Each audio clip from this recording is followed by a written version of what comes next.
feel like an alchemist.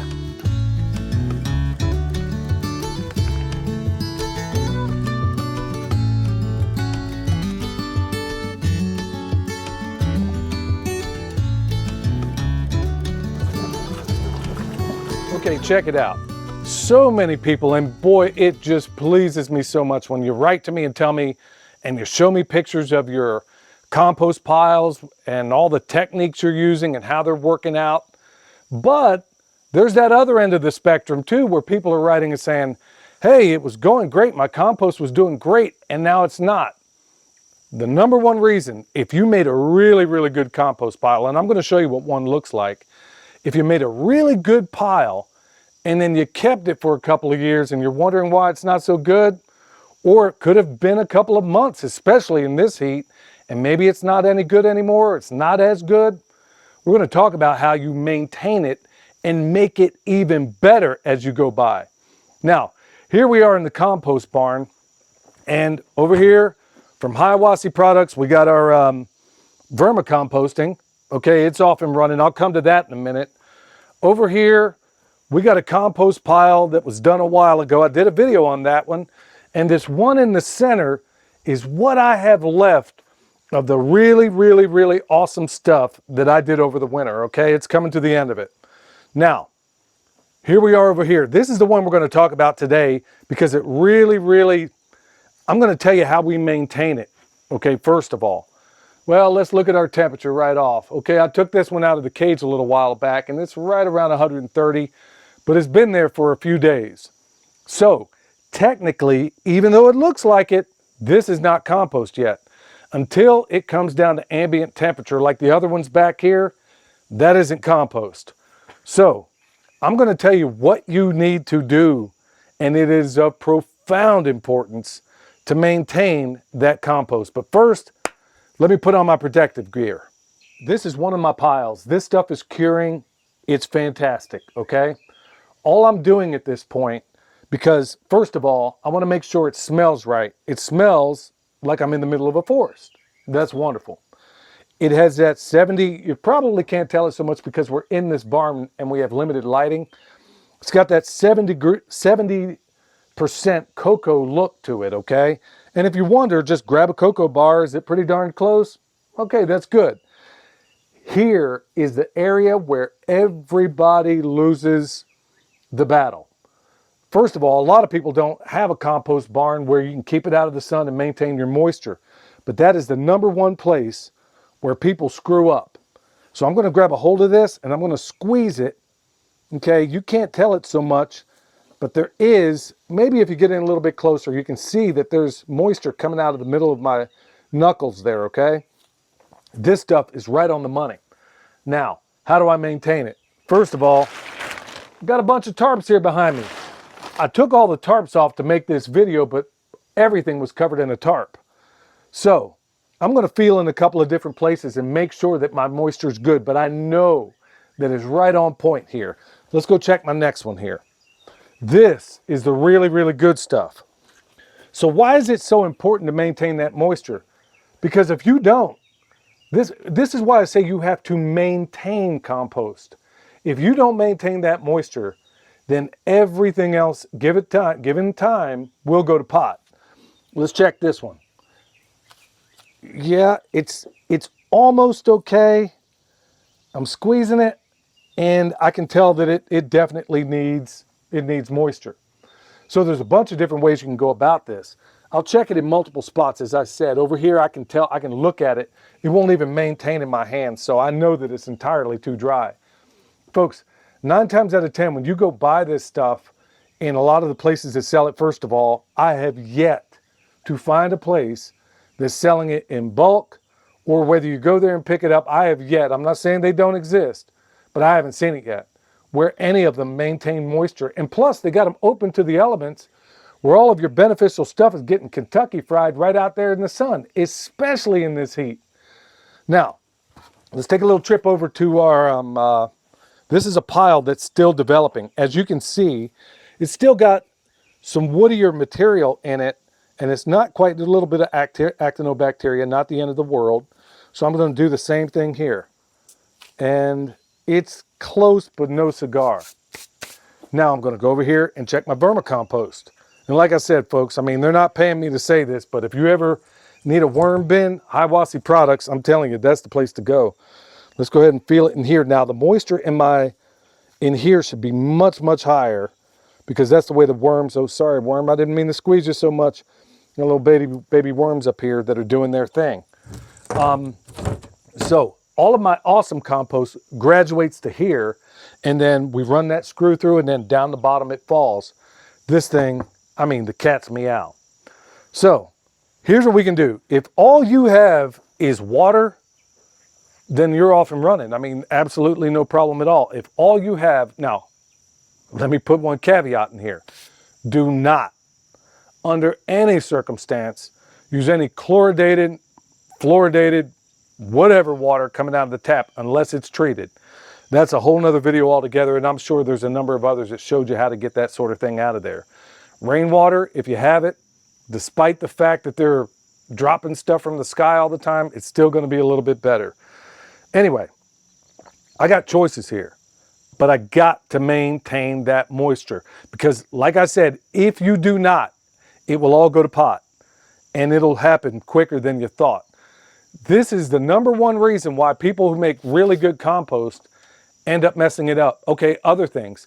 You put it outside, you don't cover it up, you don't maintain the moisture, and it's being fried underneath that hot sun. If there's a place like what I have right here where you can keep that sun off of it directly, that's even better until you're ready to use it. And you can make a compost tea out of it, could make a compost extract out of it, or take the compost itself and maybe you want to top dress your gardens. Remember, nature always puts all the fertility on top, so we don't mix it in. Not unless we're, you know, making a potting soil or potting mix or something like that out of it. But nature always puts the fertility on top, so that's exactly how we do it. But I digress. So here we are. I got to flip this pile anyway. And I'm going to show you some other things that I do in addition to adding the moisture to it. And some of it's right here. Now, this is technically still composting. I could just go ahead, flip it, which I need to do because I'm going to add air and oxygen every single time I flip it, and I'm going to show you how to do that properly. But I'm also going to add some other things in addition to it, some of which you see here. We got some cabbage, the outsides of the cabbage. Michelle harvested a bunch of it from our high tunnel. Don't worry, we'll cover that in some videos because we've done some astonishing things down there. And we got basically these 3 buckets. So if I have some things that need to be composted anyway, and this one's still in the process of doing it, why not put it in there? It's not going to hurt anything at this point. In addition to that, other things I'm going to put in there. This is volcanic rock dust, y'all. This I first learned about from the great Stefan Subkowiak when I was on my visit up in Canada. Okay, basalt, a lot of it. You can't use too much of this in here, in my opinion. You can't. But this stuff is so dense and so heavy, if you go to try to spray it on your pastures or put it in your orchard, it's going to be a little bit rough. So what you could do in those settings is, you know, where the drip line is, put a circle of it about a kilogram, maybe more, around each tree. You'd be shocked at what the results, I haven't really done a video on that here, but you'd be shocked at what the results produce. And it works. But here's another awesome way in which you can go about doing it. So why not put, every single time I flip this, I'm going to add more of it in there because you can't add too much. Other things I've talked about before, oat flour. I buy steel cut Quaker oats that are organic. That's critical. Take those steel cut Quaker oats. I'll put them in a Vitamix and make a powder out of it, or flour, oat flour. I'll mix that in there as well. I don't want to go too crazy with it. I'd say one of those little canisters per cubic yard of this. I mean, you can go more, you can go less, but that's going to help your fungal. Remember, when we do these compost piles, the number one thing that's hardest to get right is your fungal component. So that's where I'm going to feed that. And check it out. This volcanic rock dust is doing all of it. Plus, it has so many other qualities. I probably ought to do a video on that alone. So I'm not going to go into too much of it right now. So here's what we're going to do. I got an open bin right over here. Okay? And I got compost that needs to be flipped over here. So I'm going to flip it and I'm going to layer this stuff through, But I also have one more secret component that I'm going to add to this. Now, I could make a compost extract out of that really, really awesome compost that I have over here, or I can go another route, and I'm going to show you what that is. And folks, this is one of the backbones of what we did out there. We had a test site from the Living Soil Foundation where we cleaned up basically an acre of land. All of it around there was absolutely toxic. We've done recent tests and we've talked about it in our podcast where we've cleaned that up in about 6 months' time. Well, part of it was my compost extract, but we're going to show you the other part of it right now.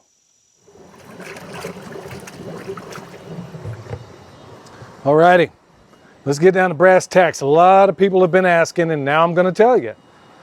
After that hurricane that hit Western North Carolina, we had toxicity everywhere, and we got the lab tests to prove it. In fact, we spent a lot of money to get some engineers. I mean, to even find reliable people was difficult in the first place. That's a whole nother conversation altogether. But anyway, we had to go to the other side of the state just to find reliable engineers that would give us reliable results. And then at the same time, I hooked up with Dr. Will Spencer. And he has a product here that he was telling me about. And I'll be honest with you folks, a lot of people pitch me a whole lot of stuff. And I'm always dubious. And so when he was talking about what it did and what it could do, I was suspicious. And I said, okay, let me try it. So through the Living Soil Foundation, we basically went over there alongside the river, tested 3 different spots. The very worst one was the one we chose to try to fix. We used a combination of our compost over here, which we made an extract out of. We showed you videos on how to do that, combined with this Soil Saviors product, which basically consists of 7 different elements that all come in this box. Now this is the 25-acre box, what you see over here, but this is the 5-acre box, okay? So we combined this stuff out there, we sprayed it out there, and we did periodic testing. And folks, we just did our recent testing. We talked about it in the podcast. Everything around that area is still very much toxic, except the area that we remediated. And once again, we have the lab test to prove it. 2 of them, in fact. So that's exactly what I've been using also privately, discreetly, not telling anybody about it, in my compost as well. Because not only am I doing wonderful things in that compost, when I'm adding this in there, it's kicking it on another level. So here I am at the point where I'm trying to maintain my compost, and I'm thinking, okay, I'm going to put water on it anyway. Well, why not kick it up with this stuff? Because guess what? You can't use too much of it. So whether you have a garden, whether you have a yard, whether you have a toxic mess that you need to get rid of, this is what I'm using, combined with my compost. Now this, if this is all you have, is sufficient to get your compost off and running. And like I told you before, if you get one good pile, you can use that pile to maintain everything else. Okay, we've done video after video on it. So that's what you see over here in this bubbler. But if you don't, you may be thinking, well, I don't have one of these. Doesn't matter. You can scale it down. You can do it in a 5-gallon bucket and just stir it up. So many different ways you can go about it, but this is the way I choose to do it. Now, I got about 27 gallons of it over here bubbling, and inside the box, you'll have a recipe. I mean, it tells you what to do per acre. Well, you can break that down. You can break it into quarters. You can break it into eighths. I mean, you can break it down, scale it down to whatever you need. In fact, instead of just going and spending the entire box on one application, I think it's so much better to do it incrementally. And you can decide for yourself what you think is best. But I basically used a 1/2 acre. Now that's a massive overkill for what I'm doing, but like I said, you can't use too much. I'm using a 1/2 acre mixture to do all that compost and do all these garden beds that I have up here as well. So now that we got this stuff going for a while, I let it go for about an hour. Now that we have it going for a while, I'm going to extract it out of here, get it in the buckets, and then we're going to get back to the compost. What I'm doing down here, I can tell you through experience that 10 gallons is way overkill. You also want to use a strainer, depending on, you know, it will clog up your water cans and stuff like that, because some of the components, I mean, this is just a regular kitchen strainer, nothing fancy. That's what I use even when I spray it out in the pasture. And I'll cover that in later videos. All right, let's rock and roll. Now, you might be asking, why on earth would I need this? I'm not dealing with some toxic mess out there. Well, you may not be, but remember that last experiment that I did where I took a cubic yard of that garbage from one of the local places. We looked at it under the microscope, had no life in it at all, except for some bacteria, which is usually never the problem. No fungi, no protozoa, no nematodes. I mean, these are all things that we want to see in proper numbers. Had none of it. I became 100% convinced, I mean, out of an abundance of caution, I did that final experiment with this stuff to find out what it would do, and that's what you're looking at right here. That was that stuff I bought, and using this product and a little bit of my compost over here, turned this stuff around in a month. Basically made it as good, if not better, than the stuff I already had inside of a month. So, why am I using that? Yeah, if all you're doing is really, really good compost in and of itself, yeah, it's great. But I'm telling you what, there are extremophiles and stuff that Dr. Will has sourced in this product that I can't get. He gets it all over the world. So if I can have the benefit of taking that and putting it into my compost, now it's in my compost and it stays there. And because so many of those organisms are probably facultative, meaning that they come alive when they need to, and when certain conditions are a certain way, they stay there. And so it's there permanently. So that one little 5-acre box, if you're doing compost, I mean, it could potentially last you, if you break it down, when you're doing stuff like this, you don't need to be using a ½ acre's worth. I'm just going way overboard because I can, okay? But you don't need anywhere near that much. You could go down to a 1/10 of an acre. Just scale it proportionately. They give you the directions on there. So now that I got that said, it's time to take this stuff, get my little pitchfork here, and I'm going to show you how I layer this stuff. And it's super simple. Now there are times when I've come down here, and now watch how I do this. Whoa, almost messed up. Before I flip that compost, folks, here's something, because I'm too busy talking, I almost forgot about. You want to wet it. If it's dry over here, you want to wet that up. And you want to saturate it pretty decently. Okay? Your nematodes will thank you for it. I guarantee it. So I'm going to go over here and I'm going to put down quite a bit of water in there. Okay. That's looking pretty good. So we'll start right there. And if you're doing this outside, it's not the end of the world, but it is of a critical nature that you cover it up. Now, watch how I'm doing this. This is critical. All of it's critical. When I stick it over here, I'm not just going to throw it on the ground. I'll fluff it up a little bit, add some air in there. Okay? Now, if I'm also in the position where I'm out here using, let's say, some biochar, which you could do. I mean, you could add that in there all the time. My man Jack Spirko's a big fan of it. And honestly, he's made me a big fan of it as well. I take about 4 or 5 of them, and then that's where I would go through and add in my biochar. I'd take a layer of biochar, just a handful. The biochar, sprinkle it in there, along with this volcanic rock dust, along with the oat flour, if I chose to use it. Now, I'm not using any of the oat flour. I already put it in there. I could always do it later down the road. Now, here's a handful of that rock dust. I'm just going to dust it down. Now, after about 4 or 5 of them, and I'm going to wet it up again. This is how I'm flipping it. Now, when you're flipping a pile, you're going to find out if you maintain the moisture. This is why you always check a pile in multiple areas. If I maintain the moisture in there, it may be good in the center, but I guarantee you, on the edges, it's always going to be dry.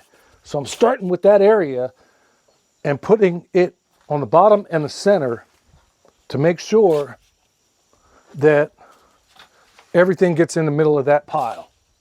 So the areas that are less composted are now going to be composted. And the part that's on top, the part that's in the center will actually be on top. So I'm going to go ahead and keep cycling that. And then, you know what? Why not? Because it's still composting anyway. All these cabbage leaves that were on the outside, I'm going to put those guys in there. Yeah, it's a lot of them. So what? I mean, it came off this property. Everything is indigenous or as close to your property as possible. You're going to find out it works even better. So I guess you don't want to necessarily see the entire process, but let me go ahead and I'm just going to continue. Water it down, add more volcanic rock dust, and depending on your circumstance, I mean, I'm going to go through that whole pile and I might use 1 5-gallon bucket. It all depends. I mean, how the moisture goes and then keep checking it as you go along. Okay, I'll go ahead and file that up and then we'll come back. All right, y'all, that's a wrap. Everything's filed up. The moisture's good. Everything's looking good. And this is yet another experiment that if it works out, and I think it will, it's going to make composting even easier and likely light years even better. But I'll let you know as things pan out on that. Now, the only thing left to do is put a tarp on it because 2 reasons. We not only want to maintain the moisture in there, but we also, you know, your fungi is going to love it. So we want to maintain those great conditions. So I'll cover these up as well. Now, if you're wanting any of that Soil Savior product, we definitely are going to have a link down below. If you need any comfrey, bone sauce, any of that stuff, go check us out at the website. Now, I also do want to point out, because a number of people are probably going to ask, what's in this stuff? Well, I could sit here and rattle it off if you wanted, or you can just go to the website and the link that we provide, and each component of this, every single component is spelled out exactly what it is. And in fact, I drink a portion of it every single day, as you saw me do in the beginning of this video. So fantastic stuff, y'all. I would not be telling you about it if I didn't thoroughly check it out and test it. And so that's why I'm talking about it right now. So anyway, if you need any of it, go check it out there. Hopefully this has been a blessing to you. I'm going to show you in the future how we use it in other applications as well, whether in your orchard, in your food forest, in your pastures. That's also a profound place, because that's honestly the biggest place where we've used it, and it makes a profound difference. All right, y'all, hopefully that was a blessing to you. Look, things are crazy in the world right now, and that's why William and I, he's over at the Permaculture Consultant YouTube channel, that's why we've been spending so much time telling you about compost, because you can't necessarily in this day and age rely on the supply lines that currently exist. We saw it during COVID. We saw it during the Ukraine thing when nobody could get that fertilizer made through the Haber-Bosch process over in Ukraine. We've seen it, and this world's on the shaky edge. So we're trying to give you all the tools necessary so you can stay alert, stay alive. We'll see you next time.